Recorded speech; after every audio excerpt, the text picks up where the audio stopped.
জি, আমি প্রথমে সাংবাদিক ভাইকে ধন্যবাদ জানাচ্ছি। কষ্ট করে এখানে যে দেশের বিভিন্ন আনাচে কানাচে আপনারা গিয়ে এই যে মানুষের বিভিন্ন রকমের সমস্যার কথা তুলে ধরার জন্য। আমি আজকে যে বিষয়টা নিয়ে আলোচনা করব, এটা যেহেতু একটা গুরুত্বপূর্ণ। এই সড়কটা চন্দ্রকোনা আদরপাড়া হয়ে এই সড়কটা এদিকে নিশ্চিন্তপুর, এদিকে আপনার উত্তরাঙ্গুনিয়া বর্মৌতুর, আবার এদিকে আছে সাব স্টেশন। মানে চতুর্মুখী মাঝখানে রাস্তাটা, এই রাস্তাটা দিয়ে বাংলাদেশ হচ্ছে যে কৃষি প্রধান দেশ। কৃষি প্রধান দেশের মানুষের অর্থনীতির সবচেয়ে একটা অবদান হচ্ছে আমাদের কৃষি। আমাদের এখানে দীর্ঘদিন পর্যন্ত আমাদের মানুষজন কৃষকরা কষ্ট পেয়ে আসতেছে রাস্তাটা একটু ছোটো হওয়ার জন্য এবং যাতায়াত ব্যবস্থা খারাপ হওয়ার জন্য।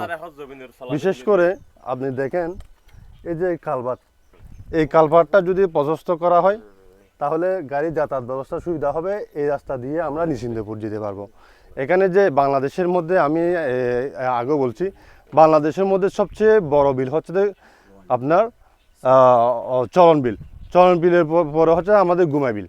যদিও বা দ্বিতীয় বৃহত্তম বিল হয়, কিন্তু শ্বাস উপযোগীর মধ্যে শ্বাস উপযোগী বিল হচ্ছে যে 1 নম্বরে হচ্ছে যে গুমাই বিল। গুমাই বিলের মধ্যে এখানে মানুষজন কিন্তু আপনার যদি ভালো শ্বাস হয় কানিতে 120-100 এরকম এবারে সে ধান কাটে। তো যেহেতু এটা অর্থনীতিতে বিরাট ভূমিকা রাখছে, সেহেতু যদি আমাদের যাতায়াত যোগাযোগ ব্যবস্থাটা যদি সুবিধা হয় তাহলে মানুষ স্বাচ্ছন্দ্যে চাষাবাদ করতে পারবে। আর চাষাবাদ করলে এই যে গুমাই বিল, একটা শ্বাস উপযোগী 1 নম্বর বিল, যেহেতু এই গুমাই বিলে শ্বাস করে মানুষ যখন ভালোভাবে ফসল উৎপাদন করতে পারবে তখন এটা দেশের অর্থনীতিতে বিরাট ভূমিকা রাখবে। তো আমি এই দেশের যে ঊর্ধ্বতন কর্মকর্তা, বিশেষ করে কৃষি মন্ত্রণালয় এবং আমাদের টিএনও মহোদয়, রাঙ্গুনিয়া উপজেলা টিএনও মহোদয়ের মাধ্যমে ডিসি মহোদয় এবং যারা ঊর্ধ্বতন কর্মকর্তা এই বিষয় নিয়ে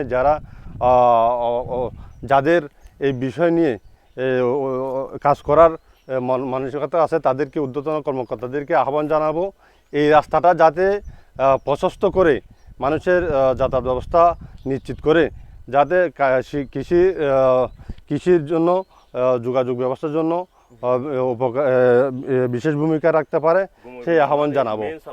যেহেতু আমাদের দেশ হচ্ছে কৃষি প্রধান দেশ, তো এখানে কৃষক ভাইরা এরা দীর্ঘদিনের দাবি, কিন্তু দীর্ঘদিন দাবি করে আসছে, বলছে আমরা যদি এই কাজটা যদি আমরা করতে পারি তাহলে আমাদের জন্য অনেক উপকার হবে। একটু দেখেন, এই যে একটা মেশিন আনছে, মেশিনটা এখানে এই কালভার্ট দিয়ে তুলতে অনেক কষ্ট হয়ে যায় ওনাদের জন্য। যদি কালভার্টটা যদি প্রশস্ত হতো এবং নেওয়ার মতো ব্যবস্থা থাকতো তাহলে কিন্তু মানুষ স্বাচ্ছন্দ্যে যেতে পারতো। এবং এখানে যে বড় একটা বিল, এই কালভার্টের পরে কিন্তু বিলটা সবচেয়ে বড় হচ্ছে ওই পাশে এখন নিতে পারতেছে না। তো এই যদি কালভার্টটা প্রশস্ত করা হয় এবং রাস্তাটা যদি সংস্কার করা হয় তাহলে গাড়ি নিয়ে যেতে পারবে। পাশাপাশি বাংলাদেশের মধ্যে এই যে এখানে আমাদের একটা ঐতিহ্যবাহী একটা দিঘি আছে, চট্টগ্রামের সবচেয়ে বড় একটা দিঘি, কাজীর দিঘি নাম ধরে। এখানে মানুষ একটা পর্যটন হলে, এখানে যাতায়াত ব্যবস্থা যখন সুবিধা হবে তখন মানুষ কিন্তু ওই পর্যটন এলাকার মধ্যে একটা দেখে একটা বিনোদন পাবে। তো আমি ঊর্ধ্বতন কর্মকর্তাদের আহ্বান জানাবো যাতে এদিকে একটু নজর দেওয়া হয়, কৃষকের দিকে একটু নজর দেওয়া হয়। কৃষক বাঁচলে আমাদের দেশ বাঁচবে, আর কৃষকরা আমাদের দেশকে এগিয়ে নিয়ে যায়।